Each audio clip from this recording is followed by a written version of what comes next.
Bonjour, aujourd'hui voici un exercice de jury sur le thème dénombrement surtout, mais aussi polynôme, aussi racine de l'unité, voilà. C'est un exercice de mon collègue et ami de longue date, hein, Daniel Juteau, j'ai connu quand il était en thèse.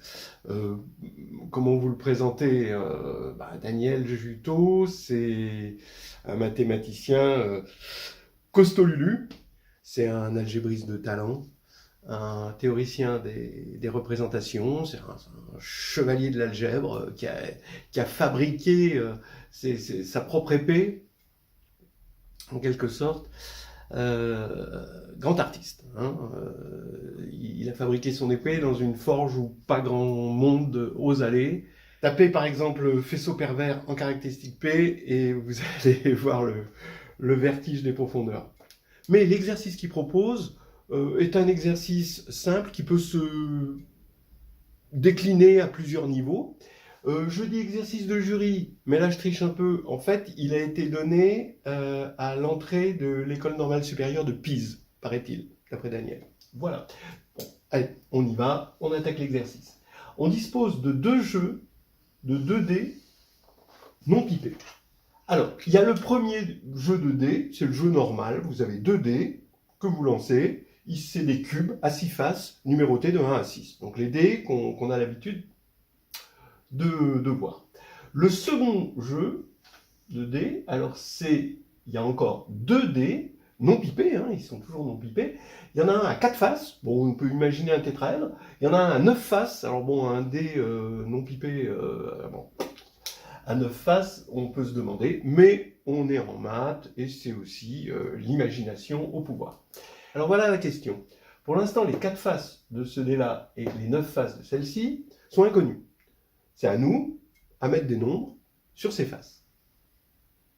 Et la question, c'est comment placer des nombres entiers strictement positifs, a priori, hein, sur chaque face du second jeu, d'accord, ici, de sorte que la somme des lancers des deux jeux est la même loi. Voilà. On sait quelle est la loi ici quand on a les cubes à 6 faces. Hein. Par exemple, la probabilité de faire un 2, c'est 1 sur 36. La probabilité de faire un 3, c'est 2 sur 36, jusqu'à faire un 7 où ça va être 6 sur 36. Et puis après, ça décroît hein, jusqu'à 12 où ça revient à 1 sur 36. Bon. Mais là, bon, comment faire? Alors d'abord, je vous donne 2 remarques. La première remarque, c'est que 9 fois 4, ça fait 36, c'est-à-dire 6 fois 6. Voilà. Ça, c'est quand même pas tout à fait innocent. Mais la deuxième remarque, c'est que, faites pas l'erreur que j'ai faite au début, les nombres entiers que l'on met sur les faces de ces 2 dés peuvent parfois être égaux. Ils ne sont pas censés être tous différents. Parce que moi j'ai cru que, je sais pas pourquoi, j'étais influencé par un ancien problème et j'étais parti sur le fait que les entiers étaient tous distincts. Donc je voyais pas de solution au tout début, donc j'ai dû merdouiller un petit peu. Bon, en tout cas, voilà, allez-y. Donc on y va. Donc on prend un dé qu'on va appeler D, voilà une notation qu'elle est bonne, avec sur le dé, on va supposer que AI de D, c'est le nombre de I donc qui part, bon, par hypothèse, hein, ils sont tous strictement positifs. Hein. Le nombre de I sur ces faces, qu'on va trouver sur ces faces, et on va supposer qu'il a N de D faces. D'accord ? Voilà. Donc par exemple, pour ce D-là, ça va être, pour un dé normal à 6 faces, ça va être x plus x2 plus jusqu'à x6. D'accord ? Si sur le dé à 4 faces, eh bien, il y a un 1, il y a 2, 3 et un 5, ça va être x plus 2x3 plus x5. Voilà, tout simplement. Ce qu'on va appeler le polynôme associé au dé, ça va être le polynôme générateur en quelque sorte du dé, c'est la somme de AI d x puissance i. Et étant donné qu'il a en tout n de d faces, bah, ça veut dire que la somme des AI de D, ça fait N de D. Et P indice D de 1 est égal donc à N de D. Bon, voilà la première remarque. Maintenant, les lancers de 2D, c'est indépendant. Quand on va faire P indice D fois P indice D', où D et D' sont les D qu'on lance en même temps de façon indépendante, bon, bah, par le produit de Cauchy, ça va nous donner ce polynôme-là, avec donc comme coefficient en xk, bah, justement, ce somme de AI de D, AI' de D', quand I plus I' est égal à K. Bien. Bah, finalement, ça, on se rend compte que c'est la somme égale à K, c'est exactement cette somme que l'on fait quand on fait un lancer de D. Donc ça, c'est le polynôme générateur de la somme des deux lancers, hein, puisque les deux lancers sont indépendants. Hein, le fait d'avoir un I pour l'un et I' pour l'autre, l'intersection, bah, c'est le produit par indépendance. Bien, alors donc, maintenant, ça veut dire quoi? Ça veut dire que 1, PD de 1 est égal à 4, comme tout à l'heure dans mon polynôme x plus, qu'est-ce que j'avais dit, 2x3 plus x5. PD' de 1 est égal à 9, donc D c'est ce D-là, et D' c'est ce D-là. Et on sait que P D fois P de D', puisque c'est la même loi, bah, c'est le P de D0 au carré, ici. C'est x plus x2 plus jusqu'à x6 au carré. Voilà donc mes contraintes. Hein. Vous voyez bien que répondre à la question, c'est connaître l'inconnu P indice D et l'inconnu P indice D'. C'est exactement répondre à la question. Et donc ça revient à résoudre ce système, finalement, d'inconnus des polynômes. Mais, vous voyez bien ce qui se passe. Ce système, si on veut le résoudre, c'est un système factorisé en quelque sorte, qui va demander la factorialité de quoi? Des polynômes. Sur quoi? Alors, c'est là où en arithmétique, on a des réflexes, on va essayer de regarder ça sur Q, mais ici, on peut carrément regarder ça sur R, pour des raisons purement de nombres qu'on a ici.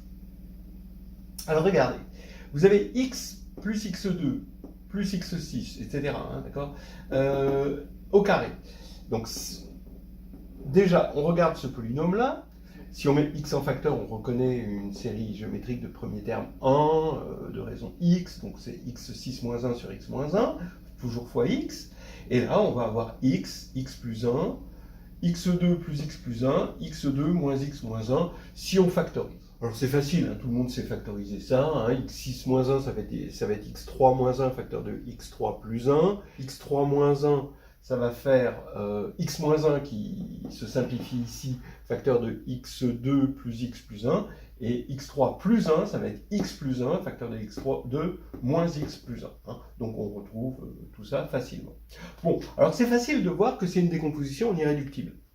Et ça, vous voyez que c'est important, puisqu'on veut extraire, on a besoin de cette unicité, parce qu'on veut extraire ici des polynômes d'une identité comme ça, où a priori ils sont coagulés les deux là. Bon, voilà, donc il faut les séparer.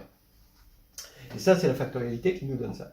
Donc ici, vous avez x, irréductible, x plus 1, irréductible, puisqu'ils sont de degré 1, x2 plus x plus 1, irréductible sur R, hein, parce qu'il est discriminant négatif et de degré 2, et là, pareil. Donc, alors, évidemment, si on devait regarder l'exercice dans un cadre plus général, on aurait des choses plus intéressantes du côté de l'irréductibilité sur Q, parce que ces polynômes sont des polynômes cyclotomiques, ce dont on ne se servira pas ici. Hein, mais il faut quand même que ça parle aux gens qui connaissent les polynômes cyclotomiques, c'est là où les racines de 1, de l'unité, interviennent. Donc maintenant, le x n'a aucune importance dans cette factorisation, quitte à diviser lui par x, étant donné que tous les i sont strictement positifs, ça c'est divisible par x, hein, les deux sont divisibles par x, et donc on peut simplifier les x. En plus, x en 1, ça fait 1, donc ça change rien. Donc maintenant, ça veut dire qu'il faut factoriser cet objet-là, donc phi2 carré phi 3 carré, parce qu'on a les deux au carré, hein, phi 6 carré, en deux polynômes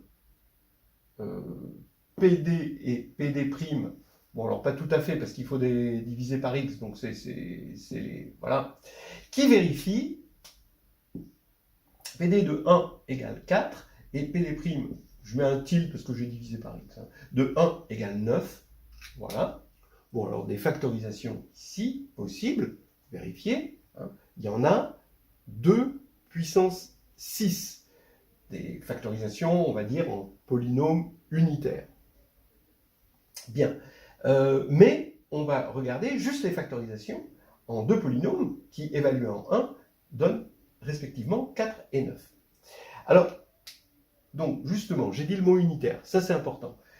Ici, on a unicité, on utilise l'unicité de la factorisation pour pour retirer ici les polynômes là. Mais cette unicité, il y a un petit codicile, il y a voilà, il y a des petits caractères hein, dans le théorème, c'est que c'est unique modulo des inversibles. Alors, oui, c'est-à-dire que les polynômes pourraient être multipliés ici par alpha, si on a une solution P indice D et P indice D', on a aussi une solution avec alpha P indice D et 1 sur alpha P indice D'. Mais la première remarque, c'est que les polynômes sont unitaires. D'accord ? Quand on va... ici, on a des polynômes unitaires. Donc le produit de polynômes unitaires, c'est un polynôme unitaire. Et comme les polynômes ici sont à coefficient dans les entiers, et même les entiers strictement positifs, eh ben, le coefficient principal de chaque polynôme, si on les appelle, je sais pas moi, A et A', ben, ça va être A fois A' est égal à 1, puisque le produit est unitaire, et ça va faire A et A' sont égaux à 1.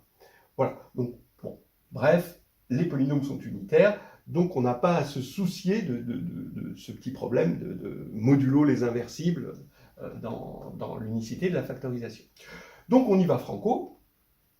On regarde maintenant phi 2 de 1, ça fait 2. Phi 3 de 1, ça fait 3. Phi 6 de 1, ça fait 1. Donc les seules façons de décomposer ce polynôme scindé en deux polynômes unitaires, bon, un coefficient entier bien sûr, positif, eh bien ça va être 2, 2, d'accord? Si je prends phi 2, là ça va faire mon polynôme, d'accord? Parce que le produit des évaluations, c'est l'évaluation en 1 hein, du polynôme produit. Donc on va avoir phi 2 fois phi 2, et évidemment, phi 2 au carré, son évaluation en 1, ça va être 4, 2 fois 2. Phi 3 fois phi 6, ou phi 2 fois phi 6, et phi 3 fois phi 6, tout court, ou phi 2 fois phi 6, et phi 3 fois phi 3. Voilà. Bon, bah maintenant, est-ce qu'on gagne à tous les coups? Non, il faut quand même faire des calculs. Parce que, qu'est-ce qu'on va obtenir? Alors, phi 2 au carré, c'est facile. C'est x2 plus 2x plus 1. Étant donné qu'il faut... Donc ça, c'est le p tilde. Pour retrouver le p, ça fait x3 plus 2x2 plus x. Voilà. Donc ça veut dire que mon d a 4 faces. Il va avoir un 1, il va avoir 2, et il va avoir un 3. D'accord? Voilà. Hein, donc il y a cette multiplicité dont je vous parlais. Là. Donc ça ne pose pas de problème. Mais il faut remarquer que phi 6 pose lui un problème, parce que il a un coefficient qui est négatif, et donc on est obligé, ici pour la solution, c'est des nombres, donc il nous faut des polynômes négatifs, et donc parmi ces choix possibles, ces trois choix possibles, il faudra éliminer ceux qui nous donnent à la fin des polynômes négatifs. Donc vous allez voir qu'il n'y en a pas. Voilà, donc cette partie élimination, c'est que du bonheur, c'est du calcul quand même, et je vais vous donner juste la solution, parce que vous voyez que là maintenant, c'est juste du calcul. Voilà, après la partie semaille, on arrive à la partie récolte. On a ici le premier cas, ici, hein, voilà. Qu'est-ce que ça nous donne? Eh bien, miracle, ça nous donne un... Bah ici, on l'avait vu, c'est pas un miracle, mais ici, un petit peu plus, quoi. On a deux polynômes à coefficient bien dans n. Donc, ça fait sens. On peut créer un D avec ça, si vous voulez. Là, on avait dit 1, 2, 2, 3. Et l'autre, pour ce polynôme-là, on trouve 1, 3, 3, 5, 5, 5, 7, 7, 9. Ensuite, celui-ci, eh ben bingo, encore une fois, pour ce couple-là, on va tomber sur deux polynômes bien à coefficient dans n. 1, 2, 4, 5. Et 1, 2, 3, 3, 4, 5, 5, 6, 7. Et enfin pour celui-ci, 1, 4, 4, 7. Et 1, 2, 2, 3, 3, 3, 4, 4, 5. Et bon, voilà, on en a 3. Et on n'a que ces 3-là, parce que vu la factorialité et ce petite histoire d'unité, eh bien, on les a tous. On fait une petite pause et on admire le paysage quand même. Ah, regardez, vous voulez donc avoir un... Bon, on va avoir un 7. Allez, on va avoir un 7. Donc, il faut que ce soit comme le premier jeu de dés. Donc, il faut qu'il y ait 6 possibilités d'avoir un 7. Donc ici, vous allez avoir... ça va être quoi les possibilités d'avoir un 7? Bon, ben, pas avec le 1, vous voyez. Vous avez des possibilités d'avoir un 7 en faisant 2, 5. Donc ici, vous allez avoir 2, 5, mais 2, vous en avez 2, et des 5, vous en avez 3. Donc 2 fois 3, ça fait 6. Voilà, c'est tout. Hein. Et 3, avec 3, il n'y a pas de 4 ici. Donc on retrouve les 6 possibilités d'avoir un 7 comme dans le jeu de dés normal. Par exemple, d'avoir un... je sais pas, dites-le-moi, un 4. Alors, d'avoir un 4 ici, vous allez avoir 1, 3, 1, 3, ça fait 2. Et 3, 1, ici, ça fait 1. Donc, on a les 3 possibilités d'avoir un 4 exactement comme dans le jeu des normales. Donc, amusez-vous à vérifier le reste ici. Hein, vous voyez, le 9 qui peut surprendre. Ben oui, c'est pour donner ce 9 plus 3 est égal à 12, hein, qui fait 6 plus 6, etc. C'est miraculeux. Alors après, peut-être que notre cerveau de mathématicien va dire est-ce qu'on peut généraliser? Alors oui, on va généraliser. Mais maintenant, les polynômes, on va toujours avoir des polynômes cyclotomiques pour essayer de comparer finalement un jeu de dés quelconque finalement avec un jeu de dés aussi quelconque dans les tailles, mais celui-ci, il posséderait des noms uniformes de 1 à n sur les faces, et là, on ne sait pas encore. Voilà, d'accord ? Bon, et ben maintenant, on aurait encore les polynômes cyclotomiques, grâce au premier jeu de dés, hein, qui va nous donner le polynôme 1 plus x, etc., plus jusqu'à xn-1. Donc, qui va se décomposer xn-1 sur x-1. Voilà. Et donc ça va se décomposer en polynôme cyclotomique. Là, cette fois-ci, on a vraiment besoin de l'irréductibilité des polynômes cyclotomiques sur Q. Donc là, ça fait un intérêt supplémentaire. On a toujours le côté unitaire, il n'y a pas de problème. Mais c'est la fin qui est difficile, c'est-à-dire comment on va pouvoir éliminer les cas. Ici, on n'a pas eu de cas à éliminer, mais il y avait des cas éliminables. Hein. On peut imaginer ici avec, je ne sais pas moi, 2 et 18, au lieu de 4 et 9, 2 et 18, bon, 2, un dé à deux faces, ça s'appelle une pièce. Hein, okay.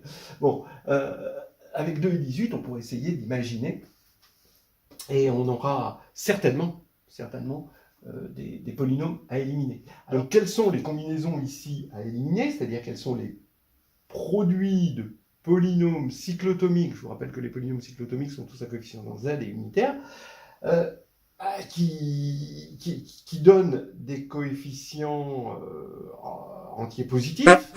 Alors ça, je pense que ça, c'est un os à ronger, et même, on peut se casser les dents. En tout cas, merci à Daniel pour ce petit exercice bien sympathique.